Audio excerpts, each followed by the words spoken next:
నమస్కారం వార్తలకు స్వాగతం. ముందుగా ముఖ్యాంశాలు. శాసనసభ సమావేశంలో పాల్గొన్న సీఎం చంద్రబాబు నాయుడు పలు అంశాలపై దిశానిర్దేశం. BRS leader Jeevan Reddy press meet, CM Revanth రెడ్డిపై ఫైర్. టీడీపీ అధినేత సీఎం చంద్రబాబు నాయుడు శాసనసభ సమావేశంలో పాల్గొన్నారు. ఈ సందర్భంగా ఆయన మాట్లాడారు. 16వ సభ 9 సభల్లో ఉన్నాను, అంటే అన్ని సభలను చూశాను. నా జీవితంలో ఎప్పుడూ చూడని సభ మొన్న జరిగిన సభ, 15వ శాసనసభ. కానీ ఇప్పుడు నేను కోరుకునేది మీ దగ్గర నుంచి, అది ఒక చెడు సభ కింద, ఒక కౌరవ సభ కింద మనం భావించాం. కానీ అత్యున్నతమైన సభగా 16వ శాసనసభని నిర్వహించే బాధ్యత మనందరిపైన ఉంది. గౌరవప్రదంగా నిర్వహించాలి. అదే సమయంలో ఇక్కడుండే ప్రతిపక్షాన్ని దృష్టిలో పెట్టుకొని కాదు, 24 గంటలు మనం ప్రజలతో ఉండాలి. ప్రజాప్రభుత్వంగా, ప్రజలకు జవాబుదారితనంగా ఉండాల్సిందిగా నేను మిమ్మల్ని అందరినీ కోరుకుంటున్నాను.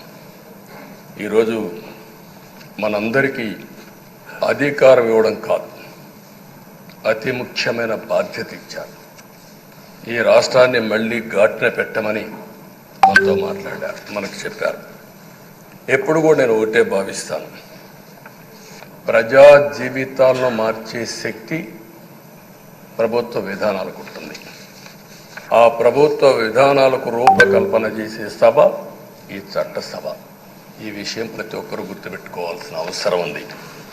ఈరోజు మనం చేసే పని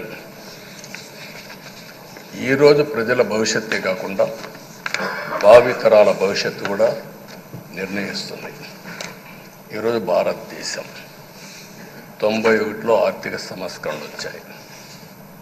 ఒక తెలుగు బిడ్డ పివి నరసింహరావు గారు ఆర్థిక సంస్కరణలు ప్రవేశపెట్టారు. ఈరోజు భారతదేశం ముందు చాలా వరకు అభివృద్ధి అయ్యే పరిస్థితి వచ్చింది.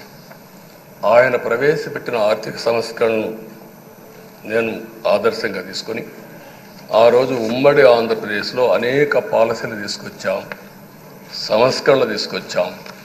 ఐటీ, విద్య, పాలనా రంగం, ఇన్ఫ్రాస్ట్రక్చర్, ఇవన్నీ మనం తీసుకొచ్చాం. ఎన్నో డికేడ్స్ కాదు, 25 సంవత్సరాల్లో దాని యొక్క ప్రభావం మనం అందరి ముందు కనపడుస్తుంది. ఈరోజు హైదరాబాద్ నగరం వన్ ఆఫ్ ది బెస్ట్ సిటీగా ఉందంటే 25 ఏళ్లకు మనకు తీసుకున్న నిర్ణయాలే కారణం. ఈరోజు నేను అందరినీ ఒకటే కోరుతున్నా, మీ అందరినీ, ఈరోజు భారతదేశం 5వ అతిపెద్ద ఆర్థిక వ్యవస్థ. ఇంకొక 4-5 సంవత్సరాల్లో ఎన్డీఏ ఆధ్వర్యంలో 3వ అతిపెద్ద ఆర్థిక వ్యవస్థగా తయారవుతుంది. 2047 వికసిత్ భారత్ ఎన్డీఏ నరేంద్ర మోడీ గారి కల అయితే, వికసిత్ ఆంధ్రప్రదేశ్ మనందరి కల కావాల్సిన అవసరం ఉంది. నాకు ఏమాత్రం అనుమానం లేదు, భారతదేశం ప్రపంచంలో అగ్రస్థానానికి వెళ్తాం. నెంబర్ 1 కానీ నెంబర్ 2 కానీ ఉంటాం. అదే సమయంలో మనందరి ఆశయం, మనం చేసే చట్టాలన్నీ కూడా తెలుగువారు ప్రపంచంలోని నెంబర్ 1గా ఉండాలని, ఆంధ్రప్రదేశ్ని జీరో పావర్టీ స్టేట్గా తయారు చేసి ఆర్థిక అసమానతలు తగ్గించే విధానానికి ఈ సభ శ్రీకారం చుట్టాలని కోరుకుంటూ, దానికి అయ్యన్న పాత్రుడు గారి అధ్యక్షతన మనం ముందుకు పోవాలని చెప్పి మనస్ఫూర్తిగా కోరుకుంటున్నాను. ఇంకొక పక్క ఈరోజు మీరందరూ కూడా గుర్తుపెట్టుకోవాల్సింది, ఈ సభలో దూషణలు. వైసీపీ లీడర్ మీడియా సమావేశం నిర్వహించారు. ఈ సందర్భంగా పలు అంశాలపై ఆయన మాట్లాడారు. భయంకరమైన వాతావరణాన్ని తీసుకురావటం ద్వారా మీరు సాధించాలనుకున్న అంశము కక్ష సాధింపు తప్పించి ఇంకా ఏమైనా ఉందా? ఎందుకంటున్నామంటే, మీరు మా మీద అబద్ధాపించారు, మీకు కంగ్రాచులేషన్స్ కూడా చెప్పారు. ఇక మీరు బాగా పరిపాలించాలని ప్రజలందరూ ఎదురు చూస్తున్నారు. మీరు చెప్పిన ప్రతి హామీని అమలుపరచాలని ప్రజలు ఎదురు చూస్తున్నారు. జూలై మాసం 1వ తారీఖున మీరు ఇవ్వవలసిన వాటన్నిటి కోసం ప్రజలు ఎదురు చూస్తున్నారు. వాటి నుంచి దృష్టి మరల్చడానికి ఇప్పటి నుంచే ఒక పన్నాగ కార్యక్రమంగా అలజడులు రేపించి రాష్ట్రంలో అల్లర్లు చేపించాలని మమ్మల్ని రెచ్చగొట్టాలనే కార్యక్రమాల్లోనే కనపడుతుంది. కానీ ఈ రాష్ట్ర ప్రభుత్వానికి చిత్తశుద్ధి లేదని అర్థమవుతుంది. ఆటవిక రాజ్యాంగం, నియంతృత్వము అనే పదాలు మానవత్వం లేని నాయకుల గురించి మనం విన్నాం. కానీ ఈ రోజున చంద్రబాబు నాయుడు గారి యొక్క పరిపాలన ఈ 10 రోజుల్లోనే, ఆయన ప్రమాణ స్వీకారోత్సవం చేసిన రోజుల్లోనే ఈ రాష్ట్ర ప్రభుత్వం యొక్క వైఖరి ప్రజలను హింస పెట్టడం, ప్రతిపక్షాలను తొక్కివేయటం, ధ్వంసం చేయటం, హత్యలు చేయటం, రాష్ట్రంలో నుంచి పరారవమని తెలుగుదేశం పార్టీ నాయకులు పిలిపిస్తున్నారు. మరి ఇలాంటి పరిపాలనలో, ఈ భయానక పరిస్థితులలో ప్రజలు ఆలోచించమని కోరుకుంటున్నాం. చంద్రబాబు నాయుడు గారేమో బాగా తీయగా, చక్కగా, ప్రజాస్వామ్యబద్ధంగా వారి సీనియారిటీ మొత్తాన్ని ఉపయోగించి వారు బ్రహ్మాండమైన ప్రజాస్వామ్యాన్ని నెలకొల్పాలని వారు ఆశపడటాన్ని మేము స్వాగతిస్తున్నాం. ఈరోజు సభలో కూడా వారు బ్రహ్మాండంగా మాట్లాడారు. ఎక్కడ కూడా అల్లరి చిల్లరి గొడవలు ఉండటానికి వీల్లేదు, ఎవ్వరు కూడా క్రమశిక్షణగా ఉండాలి అంటూనే ఉదయం 10 గంటలకు క్రమశిక్షణ గురించి మాట్లాడిన చంద్రబాబు నాయుడు గారు తెల్లవారుజామున 5:30కు బుల్డోజర్లు పంపించి రాష్ట్ర కార్యాలయాన్ని కూల్చేపించారు. నిజంగా ఆశ్చర్యం వేసింది. అక్రమ కట్టడాలన్నిటినీ కూల్చివేయటమే ప్రభుత్వం యొక్క విధానమైనప్పుడు ఈ రాష్ట్రంలోని అక్రమ కట్టడాలన్నిటికి సంబంధించిన సమాచారం మీరు అనుకుంటే 5 నిమిషాల్లో మీరు తెప్పించుకోగలుగుతారు. దానిలో మీ యొక్క నివాసమైన కరకట్టకి కృష్ణానదికి మధ్యలో ఉన్న మీ నివాసం కూడా అది అక్రమమైన కట్టడమే అని గతంలో నీటిపారుదల శాఖ మంత్రిగా పనిచేసిన దేవినేని ఉమా గారు ఆ బిల్డింగ్ యజమానులకు నోటీసులు ఇచ్చిన మాట వాస్తవమా కాదా? ఈ రోజున హైకోర్టు ఇచ్చిన ఆదేశాల మేరకు ప్రభుత్వంచే లీజుకు తీసుకున్న స్థలంలో కార్యాలయాన్ని నిర్మించుకున్న మేము ఏం తప్పు చేసామని అడుగుతున్నాం. ఏ పార్టీ కార్యాలయాలైనా ప్రభుత్వ భూమికి సంబంధించిన భూములను ఒక అర్జీ ద్వారా మాకు కావాలని అడిగినప్పుడు ఆ ప్రభుత్వం సమ్మతిస్తే అక్కడ నిర్మాణాలు జరుగుతాయి. ప్రభుత్వం సమ్మతించింది కాబట్టే నిర్మాణం జరిగింది. ఏ పార్టీ కార్యాలయాలైనా ఆ విధంగానే అడుగుతారు, లీజుకు తీసుకుంటారు, నిర్మాణాలు చేస్తారు, తర్వాత ప్రభుత్వాలకు అప్పచెప్పే కార్యక్రమాలు జరుగుతుంది. ఇలాంటి కార్యక్రమాలు ఒకవైపున చేస్తూనే ఈ రోజున స్పీకర్ గారిని నిర్ణయించారు. వాళ్ళ సొంత వ్యవహారంలాగా ఒక నిర్ణయం తీసుకున్నారు. ఈ రాష్ట్ర ప్రజలందరూ కూడా గమనించాలి. మేము బలహీన వర్గాలకు సంబంధించిన అయ్యన్న పాత్రుడు గారు, ఆ బీసీ సామాజిక వర్గానికి సంబంధించిన వారు స్పీకర్ స్థానంలో కూర్చోటాన్ని మేము స్వాగతిస్తున్నాం. బీఆర్ఎస్ లీడర్ మీడియా సమావేశం నిర్వహించారు. ఈ సందర్భంగా పలు అంశాలపై ఆయన మాట్లాడారు.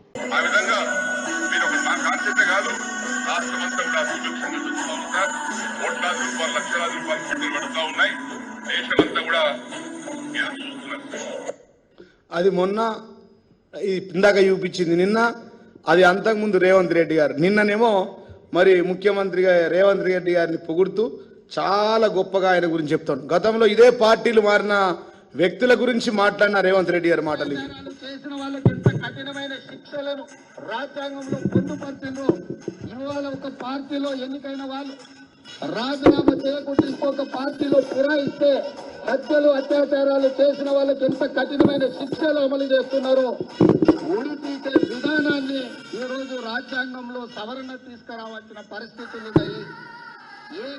పార్టీ ఫిరాయింపుల గురించి రేవంత్ రెడ్డి గారు ఉరి శిక్ష వేయాలా, ఒక పార్టీలో గెలిచి ఇంకో పార్టీలో పోతాని చెప్పి ఇదే ముఖ్యమంత్రి, ఈ రోజు ముఖ్యమంత్రి రేవంత్ రెడ్డి గారు రాజ్యాంగ సవరణ తీసుకురావాల్సిన అవసరం ఉన్నది.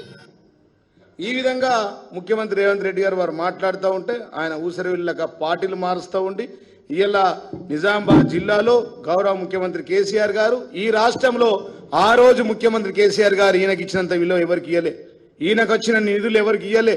ఈ ఊరికి వచ్చిన ఇండ్లు 12,000 ఇండ్లు కట్టుకున్నాడు, వేలాది కోట్ల నిధులు చేసుకున్నాడు. ఇలా ఆయన రైతుల కోసం కాదు, రాళ్ల కోసం పోతా ఉన్నాడు. ఆయన క్రషర్లు బంద్ అయిపోయినాయి, పాపం ఆయన ఇసుక దంద బంద్ అయిపోయింది. అందుకోసమే ఆవేదనతో వెళ్ళిండు. ఆ ముఖ్యమంత్రి కేసీఆర్ లక్ష్మీపుత్రుడు అంటే ఆయన లంకపుత్రుడుగా మారిండని చెప్పి ఈ సందర్భంగా తెలియజేస్తా ఉన్నాం. చూపులేమో సంసారి మాటలు మాట్లాడతాడు, మాటలు సంసారి, చూపులేమో వ్యభిచారి లెక్క చేస్తూ ఉన్నాడు ఇలా పోచారం గారు అని చెప్పి సందర్భంగా తెలియజేస్తున్నా. అంత సీనియర్ నాయకుడు, అనేక పదవులు అనుభవించిన వ్యక్తి, జిల్లాలో రాష్ట్రంలో అత్యున్నత పదవి స్పీకర్ పోస్ట్ అనుభవించిన వ్యక్తి, మరి ఇన్నిసార్లు గెలిచిన వ్యక్తి ఈ విధంగా పార్టీ మారడం చాలా సిగ్గుచేటు. ఇది ప్రజాస్వామ్యాన్ని కూని చేయడం అని చెప్పి సందర్భంగా నేను తెలియజేస్తూ ఉన్నా.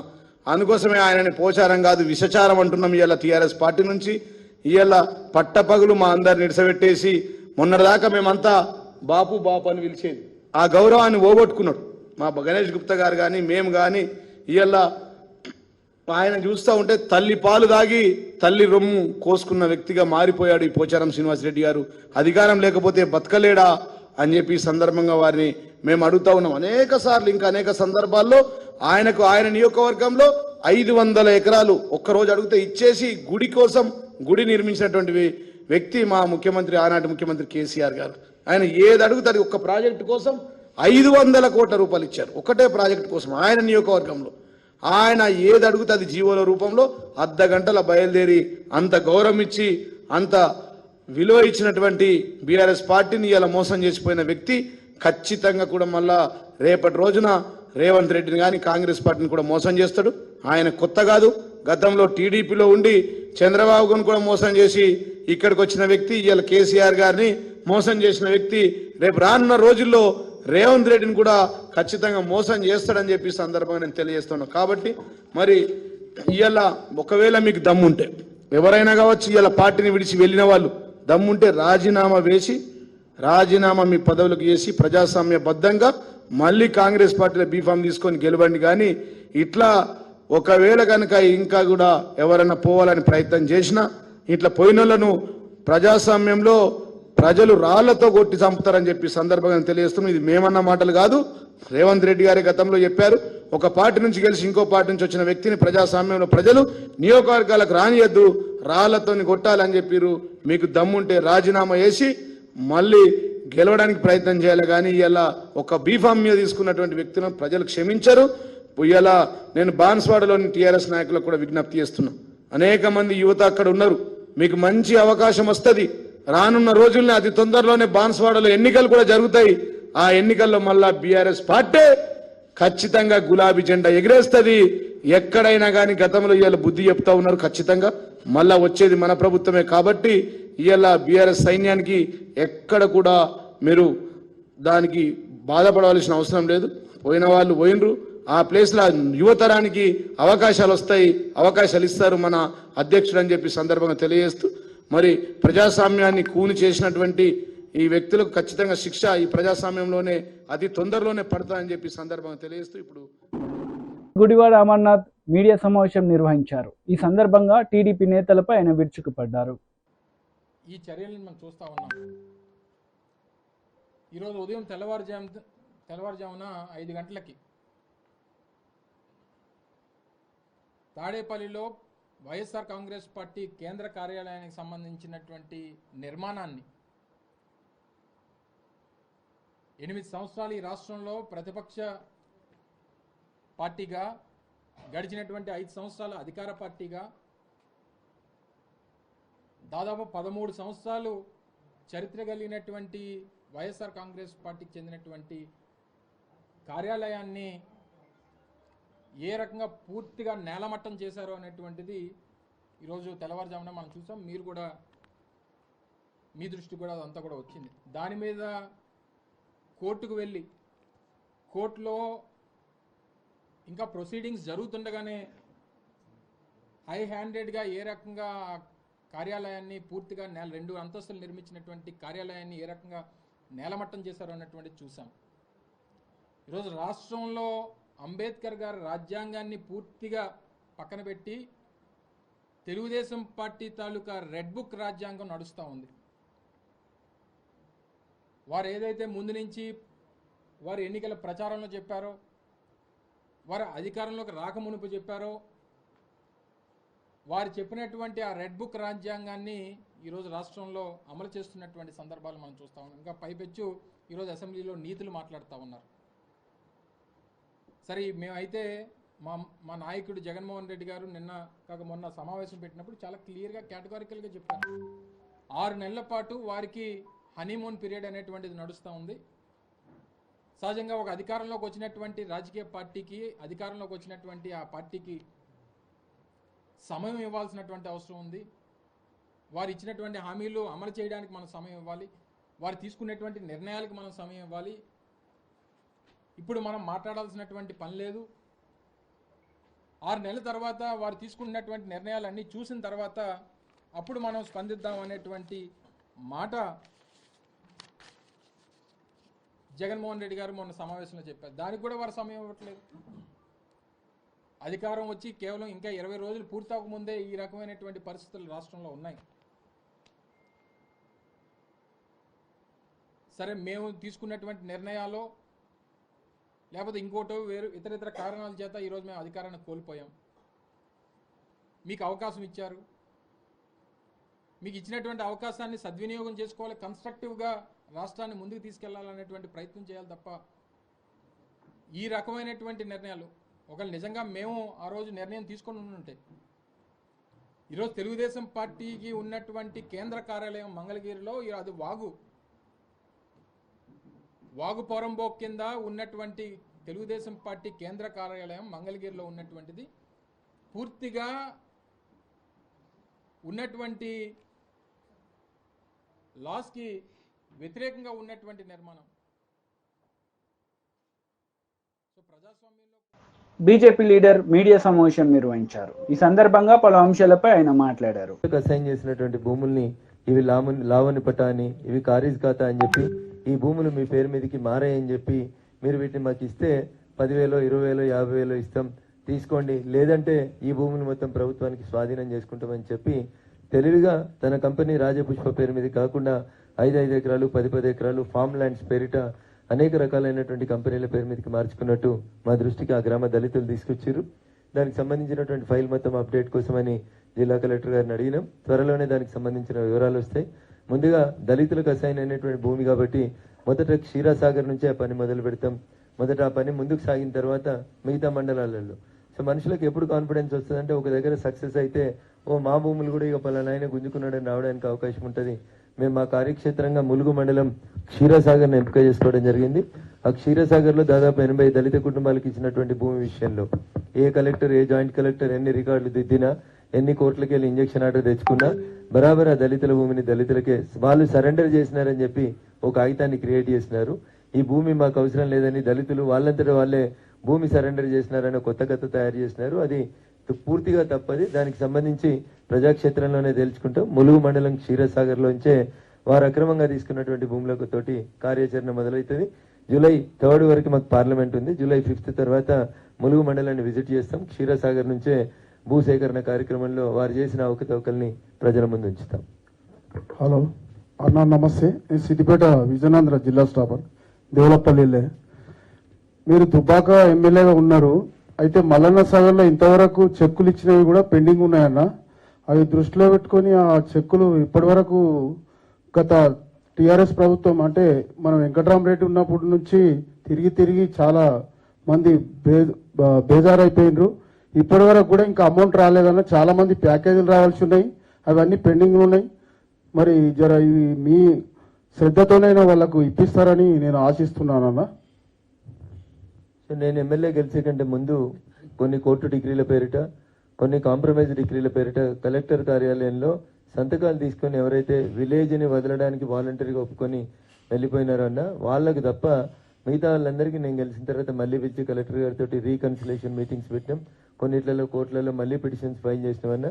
చెక్స్ ఏమన్నా ప్రభుత్వం ద్వారా చెక్స్ ఇష్యూ చేయబడి తిరిగి చెక్స్ చెల్లించబడక పెండింగ్ ఉన్నటువంటి ఏ చెక్కులు ఉన్నా కానీ జూలై 10 నుంచి జూలై 30 వరకు నాకు అందజేసేటువంటి ప్రయత్నం చేయండి. తప్పకుండా ఆ చెక్కులని ప్రభుత్వాన్ని ఒప్పించి క్లియర్ చేపిస్తానండి. తప్పకుండా. బీఆర్ఎస్ లీడర్ మీడియా సమావేశం నిర్వహించారు. ఈ సందర్భంగా పలు అంశాలపై ఆయన మాట్లాడారు. భారతదేశంలో గణనీయమైనటువంటి రికార్డు స్థాయి పంటల నమోదు చేస్తేమి జాతీయ స్థూల ఆదాయానికి తెలంగాణ కాంట్రిబ్యూషన్ పెరిగింది. నేషనల్ జీడిపికి తెలంగాణ కాంట్రిబ్యూషన్ పెరిగింది. తెలంగాణ జీడిపి పెరిగింది. తెలంగాణలో తలసరి ఆదాయం పెరిగి దేశంలో నంబర్ 1 అయింది సిక్కిం తర్వాత. ఇవన్నీ కళ్ళ ముందు ఉన్నటువంటివే. దశాబ్ది ఉత్సవాల సందర్భంగా మా ప్రభుత్వం కేసీఆర్ నాయకత్వాన ప్రతి రంగానికి సంబంధించి సాధించినటువంటి ప్రగతి, పెట్టిన పెట్టుబడులు, ప్రతి డిపార్ట్మెంట్ వారీగా అద్భుతమైనటువంటి పుస్తకాలను ముద్రించి పెట్టినాం. సెక్రటరియట్లో ఉన్నాయి. ఇప్పుడు పబ్లిక్ రికార్డ్, అది పబ్లిక్ డొమైన్లో ఉన్నదే. ఆ సెక్రటరియట్లో మీరే ఉన్నారు. మీ కార్యదర్శిని అడిగితే తెచ్చిస్తారు. అందులో ఉండేటువంటి ఏ ఒక్క అంశమైనా తప్పని రుజువు చేయండి. మరి రైతాంగానికి ముట్టిన డబ్బులు నిజం కాదు, పెట్టిన పెట్టుబడులు నిజం కాదు, వచ్చిన అభివృద్ధి నిజం కాదు, ఇచ్చిన కరెంట్ నిజం కాదు, రుజువు చేస్తారు ఇవన్నీ. కాబట్టి ఇవన్నీ కూడా 100కి 100 పాళ్ళు సాకులే. ఇంకోటి, ఎక్కువ భూమి అనేటువంటిది ఇది ఈ ప్రచారం చేయడం ఒక నానుడి అయిపోయింది, ఫ్యాషన్ అయిపోయింది. తెలంగాణలో ఉండేటువంటి మొత్తం వ్యవసాయ భూమిలో పట్టదారు పాస్ పుస్తకాలు కలిగి వ్యవసాయ భూమిగా నమోదై ఉన్న మొత్తం భూమిలో 1,52,00,000 ఎకరాల భూమిలో 5 ఎకరాల లోపు భూ విస్తీర్ణం కలిగినటువంటి కమతాల సంఖ్యనే అత్యధికం, 92.5%. టోటల్ అగ్రికల్చర్ ల్యాండ్లో 92.5% భూమి 5 ఎకరాల లోపు ఉండే రైతుల చేతుల్లోనే ఉంది.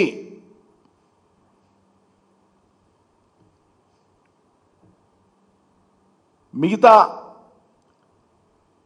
6.5-7% భూమి 5 నుంచి 10 ఎకరాల లోపు ఉండేటువంటి వాళ్ళ చేతిలో ఉంది.